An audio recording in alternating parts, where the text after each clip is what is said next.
And we are live. Hi, everyone. Welcome to Progressive HR Live. Today, I'm with Vidir Ragnarsson from Reykjavik Energy in Iceland, and we are going to be talking about closing the pay equity gap. So I am so incredibly excited that I am talking to Vidir today. This has been some time in the making. A funny little story. About last year, Vidir and I connected on LinkedIn, and he messaged me with a video about Reykjavik Energy and their work on diversity, equity, inclusion that was highlighted by the BBC. And then I missed the message somehow, and he was promoted to his role as head of diversity and inclusion at Reykjavik Energy. I went to congratulate him and saw the message and said, "I'm so sorry." So sorry that I missed this. Watched it and I said, okay, you have to come on Progressive HR. And so Vidir is here today. Willkommen, Vidir. Thank you, Corinne, and thank you for inviting me. I'm looking forward to this session. It's a great job you're doing. Thank you so very much. And for those just tuning in right now, let us know in the comments who you are, where you're coming from, where you're joining us from, and if you have any questions for myself or Vidir. And so we're going to start off now. Vidir, you're coming from Iceland, right? You're in Iceland today, in Reykjavik. Yeah, I'm talking to you from Iceland. It's currently 6 p.m. here, so it's getting dark, as you can see in my background.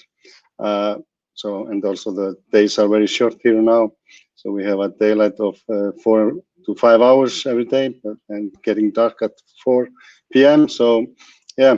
Reykjavik is calling.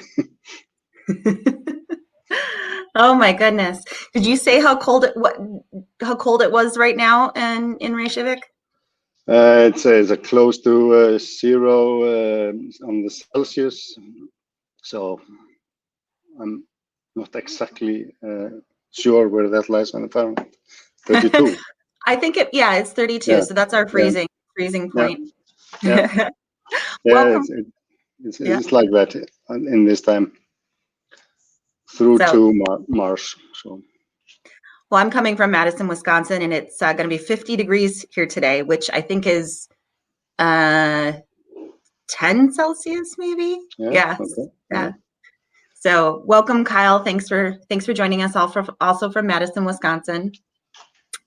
All right, so we are going to jump right in. What diversity, equity, and inclusion initiatives are you currently working on at Reykjavik Energy? Yeah, so we have been looking at now ways to expand on new things to explore in diversity and inclusion.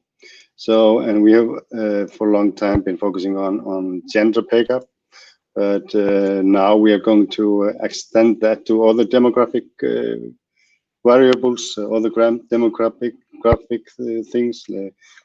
We are going to measure the pay gap based on age, and if we are paying young people and old people differently, solemnly based on their age.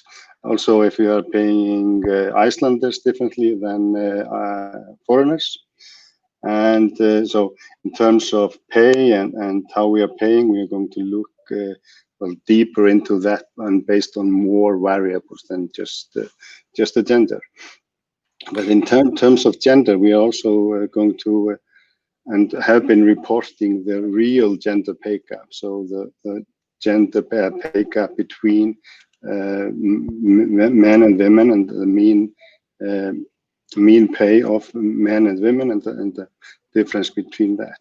So and focusing on that gives us a totally other assignments and things to look at than just looking at the adjusted gender pay gap. Thank you. So we are talking about mainly the gender pay gap today, but I did want to ask Vidir what other initiatives he was working on. Yeah. So why do you think it's important to close the gender pay gap, the gender pay equity gap? Well, of course, it is just a human rights issue. So being fair and and valuing the same jobs, the same efforts, and the same responsibility is of course a human rights issue to value that in the same way. So we have to develop some ways to measure that and address the difference if we measure the difference. So coming from that is a human rights issue. Also the gender pay parity. So if we are looking at the different roles, the jobs are very gender disaggregated, both here in Iceland and also all over the world, as you know. So trying to find a way to value different jobs within in this company, we categorize rather broadly our jobs. So we are not only focusing on roles and jobs that are very similar and comparing the pay within the same jobs, but also different jobs. So that gives us the opportunity to look at how we value jobs mainly performed by men and mainly performed by women, and comparing that in the same categories. So and then that helps us to well, making the job market and the workplace more equal. And so for those that are listening, I had to do a little research and look this up, is that there is a difference. Pay equality is giving the same wage for two jobs that do the same thing or same roles. Pay equity is the same wage for a gender parity or another type of parity. So different people that do similar jobs. And according to the UN, globally, women earn only 77 cents for every dollar that is earned by a man, which creates a massive gender parity gap in wages.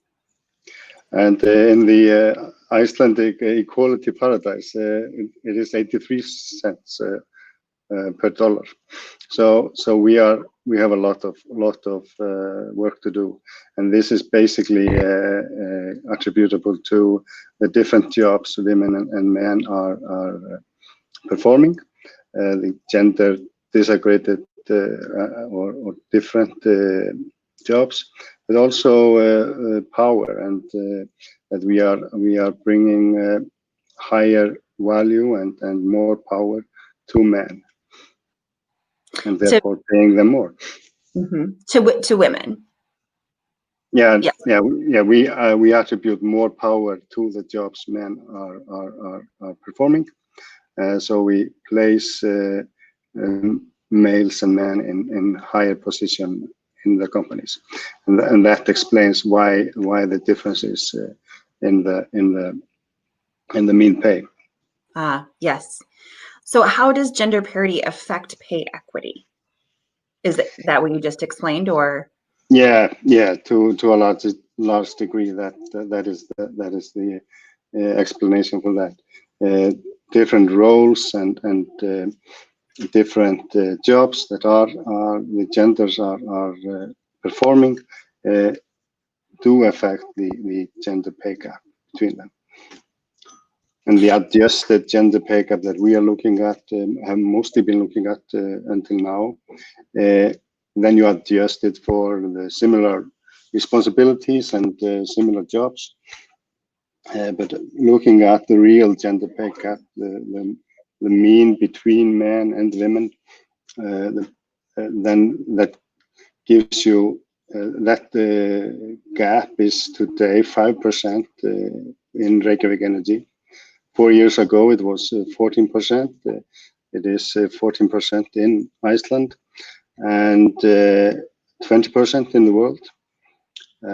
So by looking at it and measuring it, and we do this now every month, it gives us a new assignments to focus on. We have to then ask how can we change this from the 5% to the 0. We have closed the gender pay gap in terms of the adjusted gender pay gap, but closing this pay gap involves moving or valuing the roles of women differently, bringing more women into jobs that have today and is attributed more power. So we have to give women more power to close this pay gap. And could you repeat those statistics again for everyone? So right now you're at a 5% gap at Reykjavik Energy, and Iceland is a what percent gap? 14%. Okay, and then the world is what? 20%. Yeah, so that is basically the 83 cents or 77 cents you were mentioning from that women has for every dollar a man makes. So that is basically that difference. So that's 13% in the US and close to 14-15% in Europe.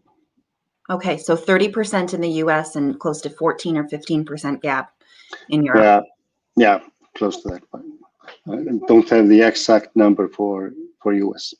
Yeah.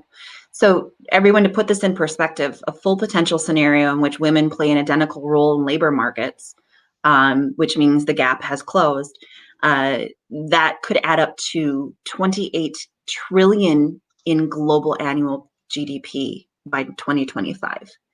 And as I mentioned earlier before, is that right now where we are, and we have backtracked because of COVID, the global gender pay gap will close in 257 years. So this is not our lifetime, and it's not the lifetime of our children, our daughters.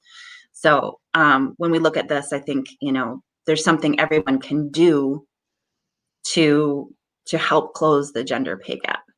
So I wanted to know, what other gender parity initiatives and programs in Iceland are you closely involved with, Vidir? Yeah, we have been in cooperation with women rights movements here, and we've also been in cooperation with equal pay standard. We were part of making the equal pay standard that was put into action in laws in Iceland in 2018, and that is a law that requires every company that has 25 employees and more to measure their gender pay gap and have some action in place within the company that demonstrates how you're going to close the gender pay gap if you measure a gap between the pay of the genders, so that is required by law for every company to measure and have a plan in action. And we were part of making that into a standard. So we took part in that work while ago, many years back, a few years back, but. And this is audited. We have an external auditor come into the offices once a year and checking our systems. So this is actually checked, and then we get an audit. Does every company in Iceland over 25 employees have the audit because it is illegal to have a gender? Yeah, there is a plan. It was put into law in 2018. So by the end of the year 2020, all companies with the size of, I think, 250 employees and more should have the audit. And then smaller companies have 1 or 2 more years to adapt. Mm-hmm. And this turns the responsibilities of closing the gender pay gap to the companies. They have to have a system in place, and this is also valuable in its ways to well, force the companies to well, look at how we pay, how we value, how we what is important for our business, and then when you have that in place, you put in place some system that gives you some idea of what is valuable to you. Then you test that for the women and for the men and see if there's a difference. So shifting gears a little bit here, Iceland is known as being the leader in parental leave in the world, and that because of what is called the daddy leave, what is the importance of daddy leave on gender parity and pay equity? And Iceland, 90% of all Icelandic fathers do take leave. Yeah. Well, well, of course, it is important that so many men take the leave, but the reality is that they take much less leave than the women. Okay, so besides that, it is of course important that it is the government and the lawmaker state that it is important for workplaces to have systems in place that encourages men and women to take responsibilities outside of the roles they play as an employee. So as a father, I am encouraged by this law and by my employer to take the leave, and there is a system in place that ensures I get a part of my pay from the government while I do that. Mm-hmm. I've read some articles that say that they're doing that the University of Reykjavik, I sometimes pronounce that wrong, are doing studies on young Icelandic men and Icelandic fathers that do take all of their parental leave. And it shows that later on in the growth of the children and the marriage and within the workplace, that gender roles in the household become more equal, and then the children do grow up to look at gender role as something as being neutral. Yeah, I think it has a lot of impact in very different ways, especially when the father takes the leave while the mother is then going to her job, and so leaving him alone with the household, with the children, is so important, because this idea of this mental load, if you've heard about that, the mental load that is mainly in the responsibility and the for the household and the upbringing of the kids are mostly on women. Here, as everywhere else, this well, at least gives the men some idea about the responsibilities you have to have, and you have while being alone and with the children when they are very young. There is not much time for anything else, but just that. Mm-hmm. And bringing that experience then into the world and into the workplaces, it has a cascading effects on how you view everything, and makes you, in our view, a better employee. So parents that take on the responsibilities at home equally, no matter if they are women and men, they bring it gives us a more depth as a person, and that is valuable also for employers. No, I agree. I agree with that.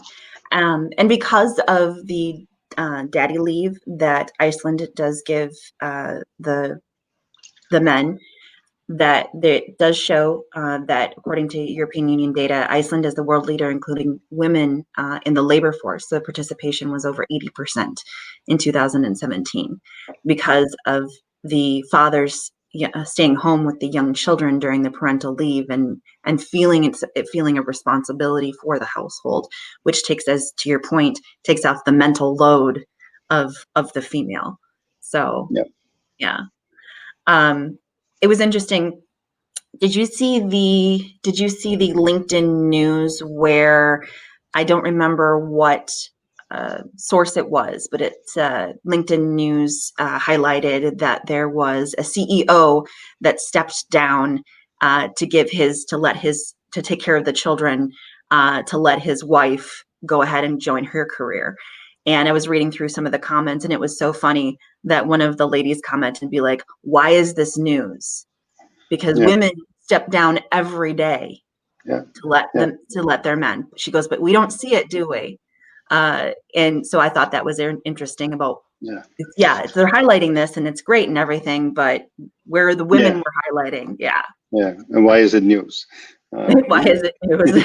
he is a father too, and should take responsibility for that. We have had ministers here in Iceland, male ministers, taking paternity leave, and I think that is very important as being a role model for the society, that you are not alone as a woman in that role. And it's interesting that you talked about the ministry, is that Matthew Lay from Kenosha was saying that he worked for an evangelical church in America and was lucky enough to take advantage of their paid month of paternity leave for their first child. And it was such a amazing gift for both present for the son and also for his wife. And myself, as I saw what was going on into her days. Yeah, no, I agree. Thanks, Matt. I believe the way it works in Iceland is that the mother, so it goes 2-5-2. So the mother receives respectively her own 2 months, and then the father receives his own 2 months, and then there's 5 months that they split. No, I think there's some years since I took paternity leave. I think today it is 5 months. 2 months you can split between you, and then you have 5 months for fathers, 5 months for mothers, and 2 months you can split between you. Okay. And if you don't share, do you get the paternity leave taken away from you? You can't. If you don't share, well, then it goes to the other parent, the sharing part. But if you don't take your part, at least then no one gets that. So okay, well that's interesting. Yeah, and then in some way you can say, well, then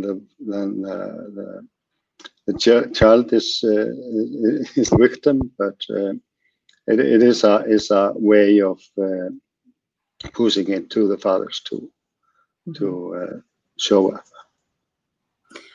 up. So we here in the U.S. We do have the stigma for paternity leave and for maternity leave. What is your advice on how we can destigmatize paternity leave in the U.S. and globally? Well, I think it needs to be a discussion of the importance first months for a close time with both parents, and also, as I was mentioning, that this is bringing you more valuable people. Becoming a parent that makes you not a a cost in that respect, as many employees still look at it. But it can, taking on that part and taking on this new responsibility, well, gives you, as I said before, a more depth as a person, and that is transferable to the workplace. So more valuable people. We have well, stigmatization about paternity leave in Iceland still, and we have to put, I think, more effort into encouraging young fathers to take the leave. It is a surprise if a mother will not take her part, but it is not so much of a surprise if a father doesn't take his part. So there is still a stigmatization there, and some job that has to be done in making these, well, more equal in terms of how we view this, the responsibility for both. So are you not going to show up for your kid, or instead of, are you not going to show up for your job? So it's a matter of perspective.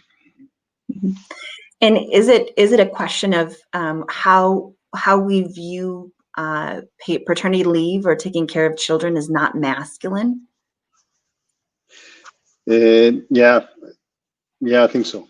It is well, it is well, it's a old age or ages that has this well, gender division, women taking responsibilities for the home and for caring, and for the children and for the elderly, and women going out there and building things and managing things and being males out there. And we see that also in the jobs and the job division, women are still in the caring role in jobs, in well, yeah, teaching, nursing, and men are still looked at, and how we look at men is that they are the ones that gives us some special advice, gives us well, guidance, are our leaders, and that is that. I think that is the origin. So we are very much stuck in this well, gender system that how we look at the genders, and so we don't attribute the quality of well, caring and well, caring for a young new person. We well, historically we don't attribute that to males. And there's a lot more that Iceland is doing to break gender norms. You know, the video that you sent me was of how Iceland early child care centers are changing the way that their curriculum and the way that they're teaching our the young children. Can you tell me a little bit about what young boys are doing in comparison to young girls? Yeah, there is a certain kindergarten that started this many years ago, that they gender divided the kids at the kindergarten, and then this has gone on to a quite big movement here in Iceland. So the males, the boys are doing well, caring stuff in the kindergarten, and it's actively being pushed onto them that to break up this gender system. So they are caring for each other, they are massaging each other, and being lovely and friendly, and while the girls are getting more assertiveness training and being strong, and so it's actively breaking up this gender stereotyping that we are used to, and it's about time to break up, and has brought us a lot of, well, yeah, broken systems. Yeah. For those that are watching, I can go ahead and place the link to the video that Vidir gave me in the event. So I'll place that, or I'll place it in the comments at the end of the live for if you wanted to watch it, because I thought this video was so incredibly interesting. So shifting gears a little bit more, how have we been set back on closing the gender parity, gender pay equity gap by COVID?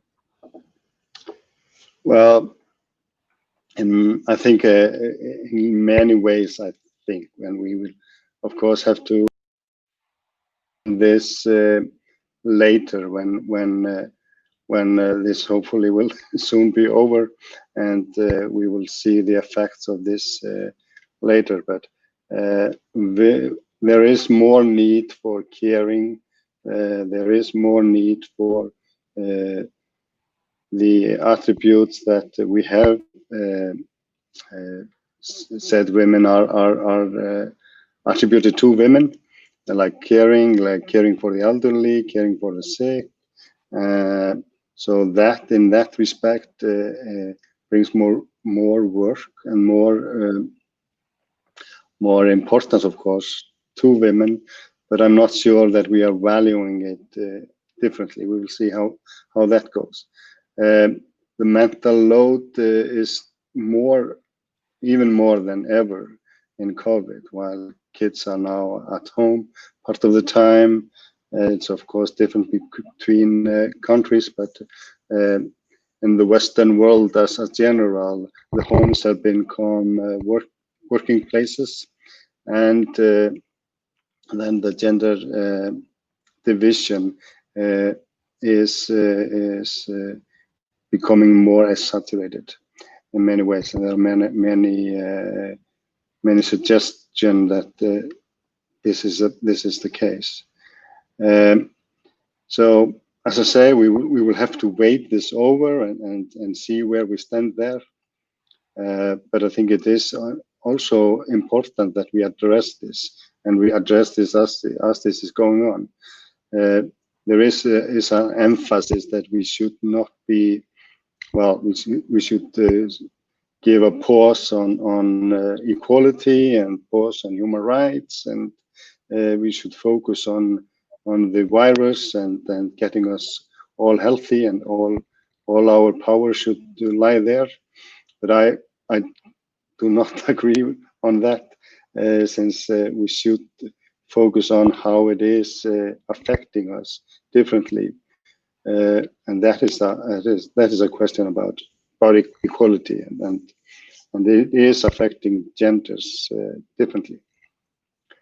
I actually wrote a piece on this where you can find article on LinkedIn in the first COVID, and there's also some suggestion in the poorer countries that girls are in more girls are leaving schools and stopping their education to go into the homes and to help. So I am afraid it will be a setback for not only gender pays, but equality in whole. And I'll also leave a link to that article in the comments for anyone if they'd like to look through it. I know for me, and especially in the US, that COVID and bringing the kids home and not having the childcare, like many things, has shined a light on what we need to take care of, what we need to fix. And it's shined a light on Black Lives Matter. It shined a light on diversity, equity, inclusion, gender pay, and gender equality. I mean, these things were all running in the background before COVID, but it just seems like COVID has just been this like big spotlight over everything. And I agree with you. I agree that these things need to be fixed. I think we can all be healthy, but especially women. I mean, the stress that remains on women to have, to be a breadwinner, to have a career, and to take care of the kids at the same time in the household. That is a health crisis, in my opinion. Yeah.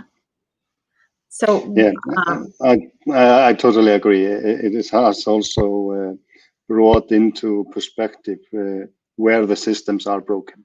So in that respect, we will of course have to wish that we will then, well, not forget it after this is over, and it is a well opportunity to well address the system and the weaknesses in the system, and developing ways to battle them and fix them. So we're talking about systems, and I'll go to back to that next question, but I really wanted to get to this one: is what are the important features in HR tech and analytics software when your goal is to close the gender pay gap? And what analytics software do you use? Yeah. Well, what is important, and this is evolving, and that is a very good thing, evolving very fast now. So a few years back, we sent our data to a consultancy, and we got our results 2 or 3 months later. Then we just got a one number. This is the gender pay gap. We, of course, we had data that was outdated. It was maybe 3 or 4 months old data. A lot of people had gotten raises. Some people had left the company. So new people had begun. We had no idea between measurement what was affecting this number. So it is important to have a software that tells you where the outliers in the model you are using. So if you use a model that tells you what is important to pay by, what is valuable to me as a company, as an employer, in the jobs and in the responsibilities. So you have some model in place. It is important that the software, and we are using a software solution called Pay Analytics that we actually took part in developing. This gives us where the outliers are, who they are, and how we have to change their pay to close the gender pay gap.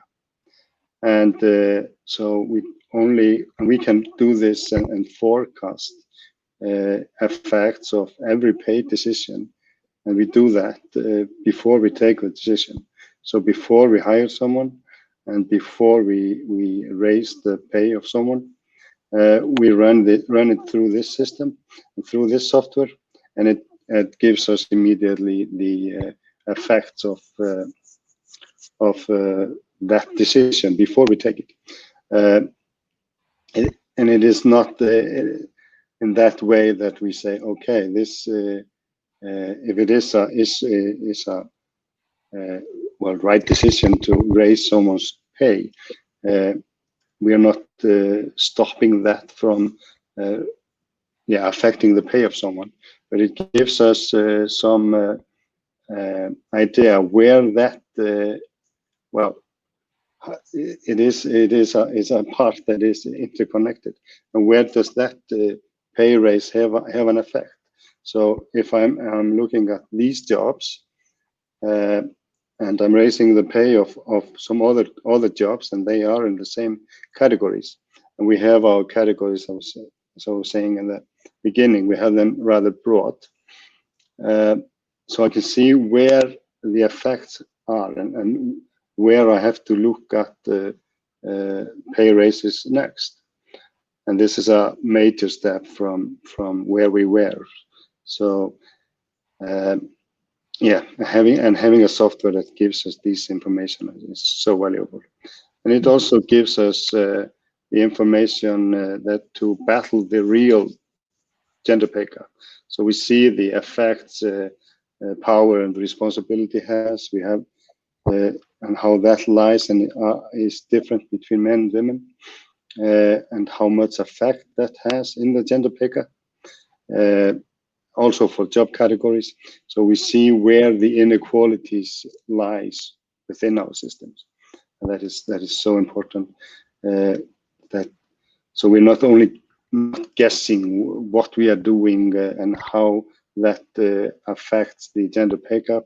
We know it for sure that this change has this effect, and then we execute it. So when you see that there is, let's say, a power gap, or because of a power gap, someone, maybe a female, could be a male, missed out on maybe some training or some development, do you act and then say, okay, we've the system has shown this, and here's where we need to get you up to not only numerically but also developmentally? Yeah, it's for example gives us assignment like that, so projects like that we see where we need to adjust training and what we need to do in terms of employees and how we have to enforce equality as we call it. So where to adjust and so this group, and it gives us also a suggestion on how we value and how that is different between groups and where that valuation lies. Is it in the power? Is it in the job categories or something else? And you mentioned this. You talked about finding the value in the job. What can you tell our audience? I'm sorry, wrong question. Again, I apologize for that. Here it is. This is the one I was looking for. What is the business case for closing the pay gap in organizations? Because you referred to, or you mentioned a few times, finding the value in the job, or what jobs that the organization value the most. Yeah. So as I look at it, I think it is a good business case, and it is not only costs for the companies. These equality and diversity and inclusion assignments. As of gender pay gap, when you address this, you have to build up a model that explains to you what you are paying for. And this is very good for the businesses. Then you know who of your employees, irrespective of gender or demographics, who are underpaid, who are overpaid. And it is, of course, a bad business to overpay someone beyond their qualities and beyond their value they are bringing to you. And it is a good business to pay people right that are important to you. So in my view, it is a pure business case to having such a system in place. Then on top of that, you can measure it and the effects it has on different demographic groups. And so what advice do you give to HR professionals and diversity, equity, and inclusion leaders in the U.S. to advance gender pay equity? Well, yeah, give it a serious look and measure and I think it is so important that not only looking at this as a cost, as I say, it is something that of course, has a human rights issue to it. But knowing the value of your employees and valuing them by pay in the correct way is very important, and looking at it from that side. And then what are the important features in HR tech and analytics software when you, oh, we already answered this question. So this is the one I wanted here. No, when we already answered that question there. So here. Yeah, but in terms of equality, I'm very much for data and measuring,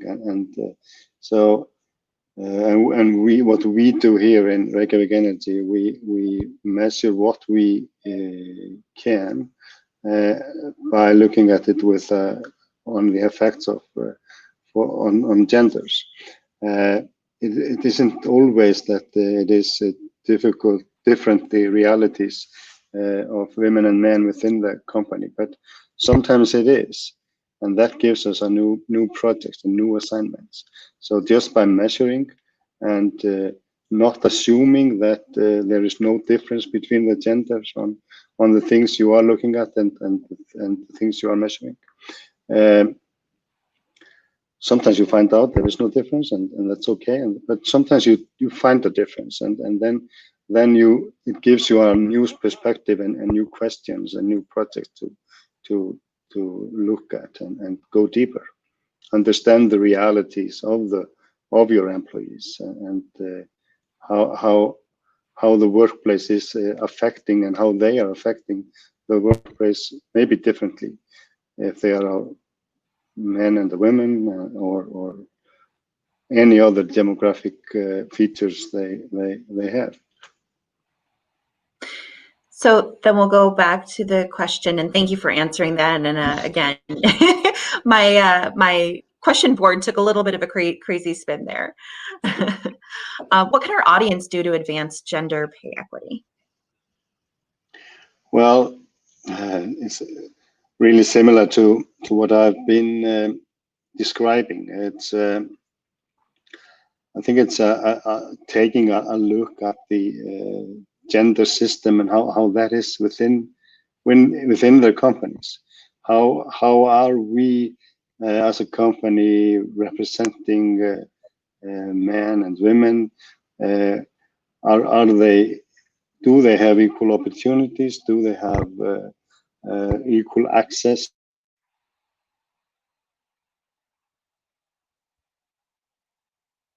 Yeah, I lost your.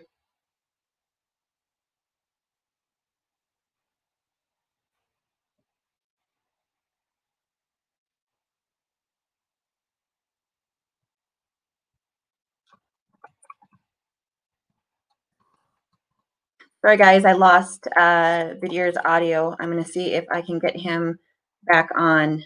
So, it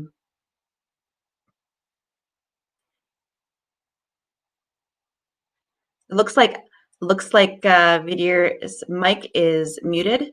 I'm going to see if I can get his. Yeah. Okay, can you hear me now? There we go. There we go. Okay. Okay, then I can't hear you, but okay. Can you hear me? Can you hear me? So I'm going to. Okay. There we go. Well, while Vidir is seeing if we can get audio back on, I can hear you. Can you hear me? So I'm not hearing anything. Okay. Can you hear me? All right. We can hear you. Okay. We can hear you. But I can't hear you. Okay. Okay. Okay. So we'll just go to this last question then. What are your thoughts on gender equality reform and policy affecting our social norms and habits? So, well, I have no audio, so okay. should I log in again or? Yeah, maybe let's see here.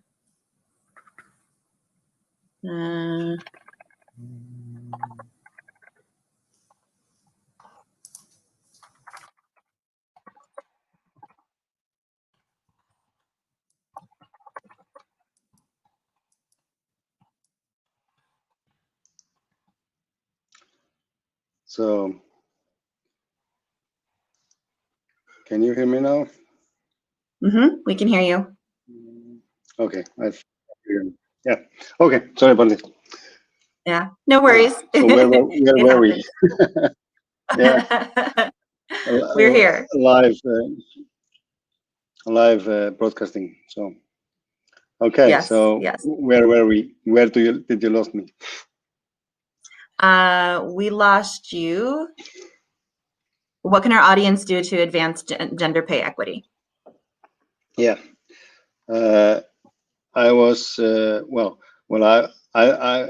yeah, just looking at the realities within the companies, as I was mentioning, and measuring and seeing how it is within our companies. How are we valuing the different jobs, the different responsibilities, and are we giving the responsibilities and how can we advance the breaking up the demographic systems, as I was telling you about the gender systems within our companies. So that is all of these steps are helpful, and bringing also women into management, into more powerful and more responsible, bringing them more responsibility that is paid for. It's very common to see in the top management line many men, but one woman, and usually the woman is the HR chief of HR, so still in the role of caring. But I would dare the audience to look at this and understand how this is in my opinion part of the past. So we will have to change this.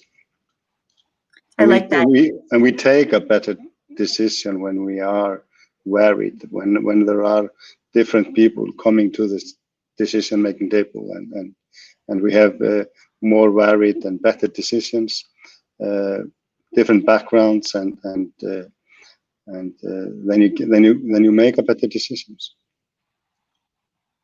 And I would suggest that to add to that, to your point, is to be aware and to speak up.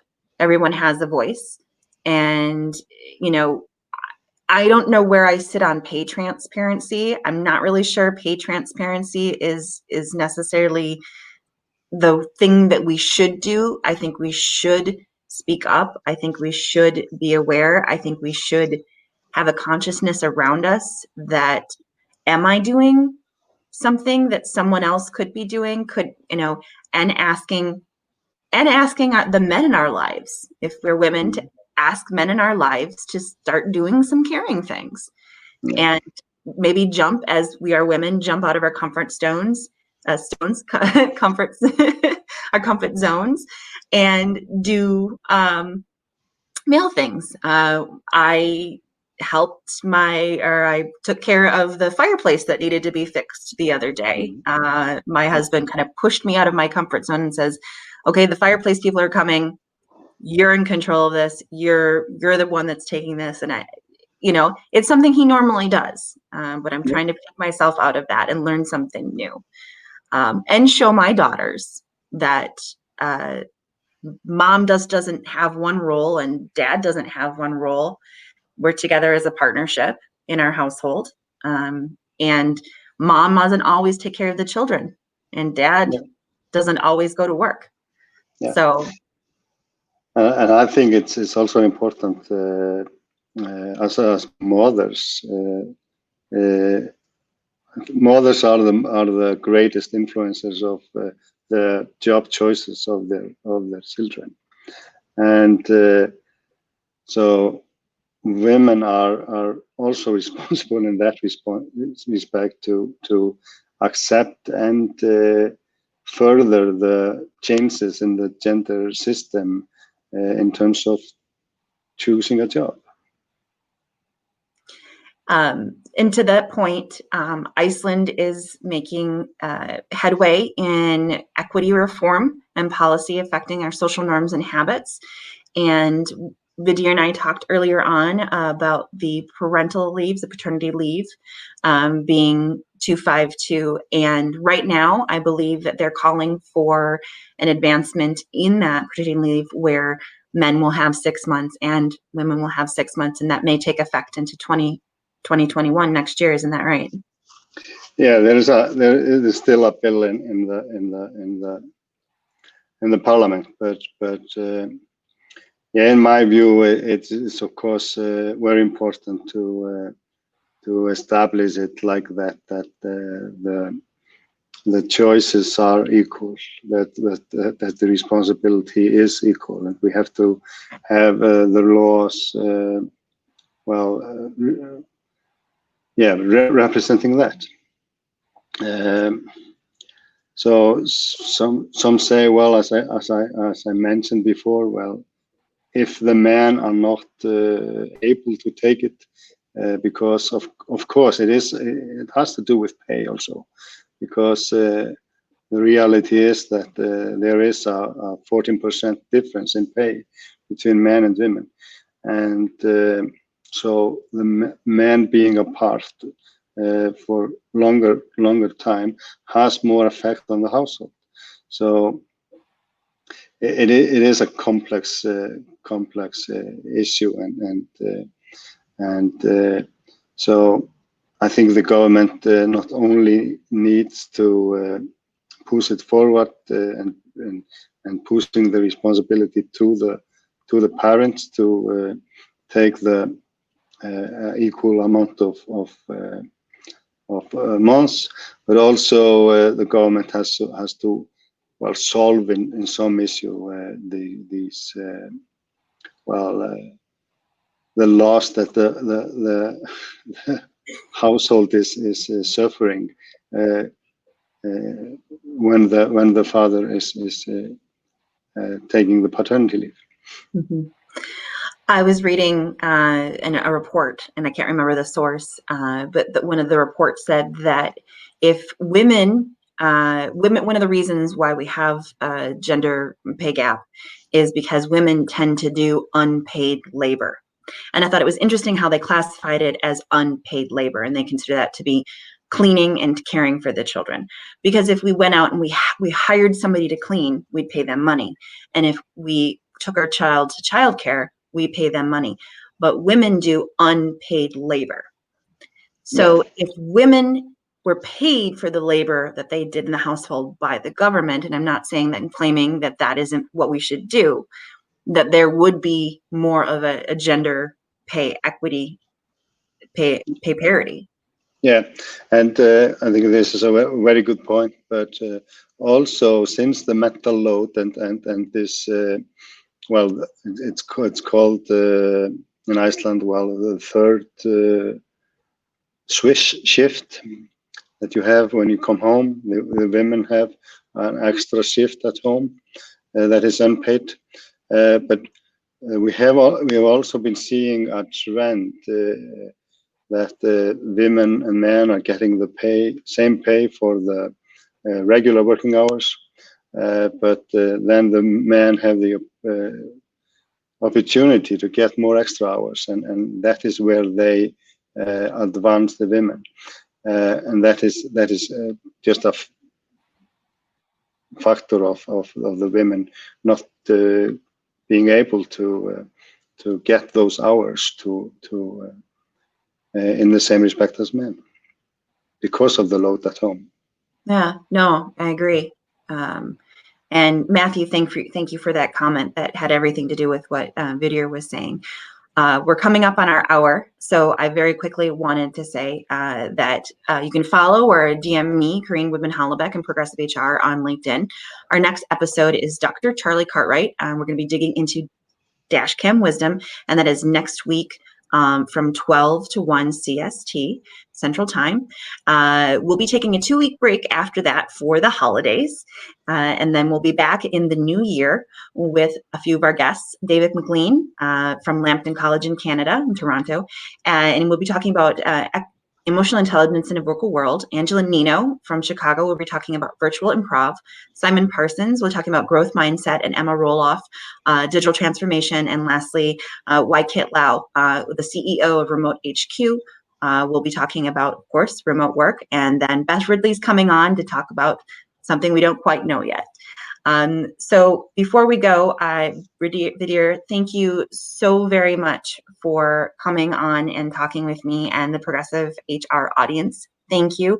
And thank you for, of course, it is later and it is, you are in Iceland. Thank you for taking the time out to do this and to come into the office. Greatly appreciate it. Yeah, you're so welcome. It's been a pleasure, and thank you for having me. It's been a lovely discussion, and I always love talking about these things. It's not only a job for me. It's a passion. It is a passion. I greatly appreciate your time. Thank you, everybody. Thank you, Resourceful Humans, and we'll see you back next week, Thursday, from 12 p.m. to 1 p.m. Central Time. And one more thank you. Thanks, Matt. Have a wonderful day, everyone. And then, Vidir, why don't you stay on the live and we'll debrief. Thanks, everyone. Have a wonderful day.